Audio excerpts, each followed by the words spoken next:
அனைவருக்கும் வணக்கம். இன்னைக்கு நாம சங்க இலக்கிய நூல்களில் ஒன்றான பத்துப்பாட்டில் அமைந்திருக்கிற திருமுருகாற்றுப்படை எனும் நூலில் அமைந்துள்ள ஒரு மதிப்பு வினாக்கள் பத்தி பார்க்க போறோம்.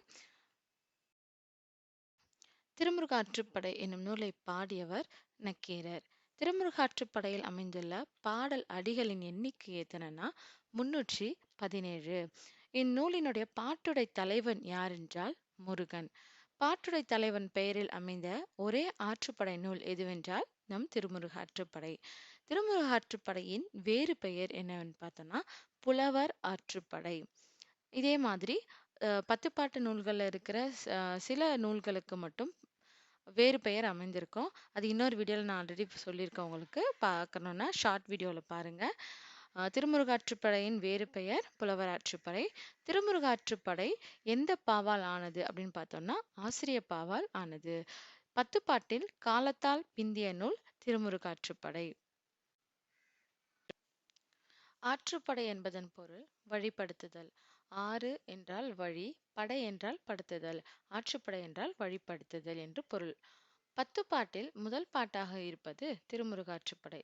இந்த திருமுருகாற்றுப்படை நூலினுடைய ஆசிரியர் நக்கீரர் திருமுருகாற்றுப்படை தவிர்த்து பத்துப்பாட்டில் இன்னொரு நூலும் எழுதியிருக்காரு. அது நெடுநல் வாடை. பத்துப்பாட்டில் நக்கீரர் இயற்றிய வேறு நூலின் பெயர் என்னன்னா நெடுநல் வாடை. திருமுருகாற்றுப்படை எவ்வகை பொருளை உடையது என்றால் புறப்பொருள் சம்பந்தப்பட்டது. தமிழில் தோன்றிய நீண்ட பக்தி பாடல் திருமுருகாற்றுப்படை என்று சொல்வார்கள். முருகு என்ற பெயர் கொண்ட வேறு நூலின் பெயர் திருமுருகாற்றுப்படை. திருமுருகாற்றுப்படைக்கு கடவுள் பழம்பாட்டு என்ற சிறப்பு பெயரும் இருக்குது. முருகனே ஆற்றுப்படுத்துவதுதான் திருமுருக ஆற்றுப்படை என்று கூறியிருக்கிறாங்க. அதை கூறியவர் யார் என்றால் துரை அரங்கனார். பத்துப்பாட்டில் கடவுள் வாழ்த்தாக கருதி முதலில் வைக்கப்பட்ட நூல் திருமுருகாற்றுப்படை. ஆற்றுப்படை நூல்களில் பரிசில் கொடுப்போனால் பெயர் பெற்ற நூல் திருமுருகாற்றுப்படை. ஓராறு முகமும் ஈராறு கரமும் உடையவன் முருகன். ஓராறு முகம் என்றால் 6 முகம், ஈராறு என்றால் 2 6, ஈராறு 12, 12 கரமும் உடையவன் முருகன். இரு தொகுப்பில் இடம்பெற்றிருக்கக்கூடிய ஒரே நூல் தான் திருமுருகாற்றுப்படை. இரு தொகுப்பு அப்படின்னா எந்த நூலை குறிப்பிடுகிறது என்றால் பத்துப்பாட்டும் திருமுறைகளும். நம்ம திருமுறையில பாத்தீங்கன்னா 11ஆம் திருமுறையில் ஒன்றாக விளங்கக்கூடிய பெருமை உடையதுதான் திருமுருகாற்றுப்படை. திருமுருகாற்றுப்படை எனும் பக்தி நூலில் குறிப்பிடப்பட்டிருக்கும் செய்தி என்னவென்றால் முருகனின் அறுபடை வீடுகள் குறிக்கப்பட்டிருக்கு. அறுபடை வீடுகள் எவை என்றால் திருப்பரங்குன்றம், திருச்செந்தூரை திருச்சிரலைவாய்னு சொல்லுவாங்க, பழனிக்கு இன்னொரு பெயர் திருவாவினன்குடி, அடுத்து பழமுதிர்ச்சோலை, இது மதுரை அருகே உள்ள அழகர் கோவிலை குறிக்கும், அடுத்து சாமிமலை, இது திருவேரகத்தை குறிக்கும், அடுத்து குன்றுதோராடல், திருத்தணி. இந்த 6 வீடுகளை தான் முருகனின் அறுபடை வீடுகள் என்று திருமுருகாற்றுப்படையில குறிப்பிடப்பட்டிருக்கு. திருமுருகாற்றுப்படையின் முதல் பகுதி, அதாவது முதலாம் வீடு எதுவென்றால் திருப்பரங்குன்றம்.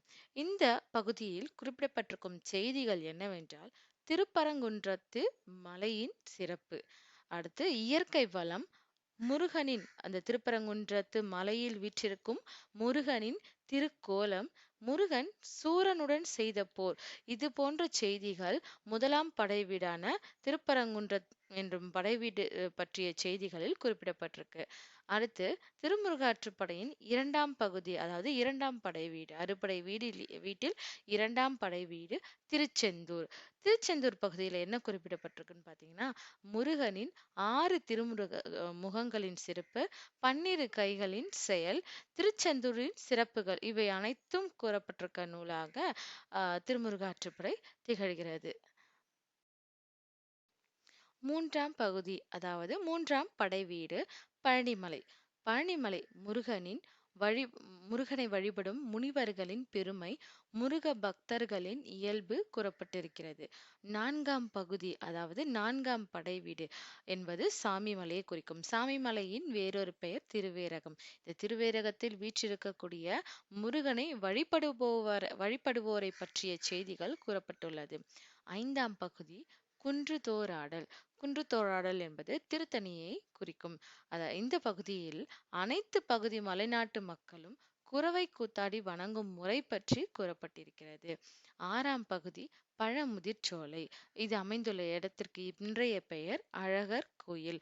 இந்த அழகர் கோயில் முருகன் எழுந்தருளியுள்ள இடங்களும் அவனிடம் சென்று அருள் பெறும் முறைகளும் பழமுதிர் சோலையின் அருவிச் சிறப்பும் கூறப்பட்டிருக்கிறது. திருமுருகாற்றுப்படையில் அமைந்துள்ள வேறு சில செய்திகளை இதுல தெரிஞ்சுக்கலாம். திருமுருகாற்றுப்படை முருகனின் அறுபடை வீடுகளில் முதலாம் வீடு திருப்பரங்குன்றம், 2ஆம் வீடு திருச்செந்தூர். திருச்செந்தூரின் வேறு பெயர் திருச்சீரலைவாய். சூரசம்ஹாரம் கொண்டாடப்படும் இடம் திருச்செந்தூர். நம்ம முன்பே பார்த்தோம். முருகன் சூரனுடன் செய்த போர் பற்றிய செய்தி திருமுருகாற்றுப்படையில் அறுபடை வீடான முதல் வீட்டில், அதாவது திருப்பரங்குன்றம் என்னும் படை வீட்டில் இடம்பெற்றிருக்கும். ஆனால் சூரசம்ஹாரம் கொண்டாடப்படும் இன்றளவும் கொண்டாடப்பட்டு வருகின்ற இடம் எதுன்னு பார்த்தீங்கன்னா திருச்செந்தூர். திருமுருகாற்றுப்படை முருகனின் அறுபடை வீடுகளில் 3ஆம் வீடு பழனிமலை. பழனிமலையின் வேறு பெயர் திரு ஆவினன்குடி. முருகன் தந்தையிடம் கோபித்து சென்ற இடம் இந்த திரு ஆவினன்குடின்னு சொல்லுவாங்க. சித்தன் வாழ்வு என்ற பெயருமே இந்த திரு ஆவினன்குடிக்கு உண்டு. திருமுருகாற்றுப்படை முருகனின் அறுபடை வீடுகளின் 4ஆம் வீடு சாமிமலை. அந்த சாமிமலையின் வேறு பெயர் திருவேரகம். சிவனுக்கு பாடம் சொன்ன இடம்தான் இந்த திருவேரகம். திருமுருகாற்றுப்படை முருகனின் அறுபடை வீடுகளில் 5ஆம் வீடு திருத்தணி. திருத்தணியின் வேறு பெயர் குன்றுத்தோறாடல். முருகனின் அறுபடை வீடுகளில் 6ஆம் வீடு பழமுதிர்ச்சோலை. இது மதுரையில் உள்ளது.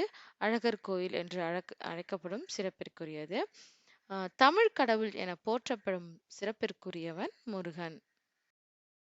திருமுருகாற்றுப்படையில் அமைந்திருக்கக்கூடிய சிறப்பான பாடல் வரிகளை பற்றி இப்ப பார்க்கலாம். மலைதொறும் வீற்றிருக்கும் காட்சி இன்பத்தை உணர்த்தும் பாடல் வரி குன்றுத்தோறாடலும் நின்றதன் பண்பே. திருமுருகாற்றுப்படையின் தொடக்க பாடல் வரிகள் உலகம் உவப்ப வளநேர்பு திரிதரு பலர்புகழ் ஞாயிறு கடற்கண்டாங்கு. திருமுருகாற்றுப்படையின் முடிவில் அமைந்துள்ள பாடல் வரி பழமுதிர் சோலை மலைக்கிழவோனே. முருகன் சூரனை அழித்த பாடல் வரி சூர் முதரடிந்த சுடரிலை நெடுவேல்.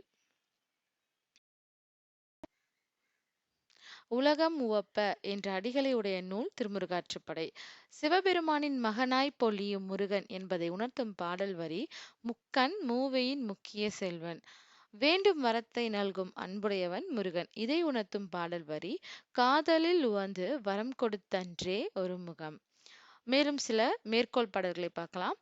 கை புனைந்து இயற்றா கவின் பெருவனப்பு ஐவருள் ஒருவன் அங்கை ஏற்ப அறுவர் பயந்த ஆலமர் செல்வ. திருமுருகாற்றுப்படையில் அமைந்திருக்கின்ற 50 ஒரு மதிப்பு வினாக்களை பற்றி பார்த்தோம். நன்றி.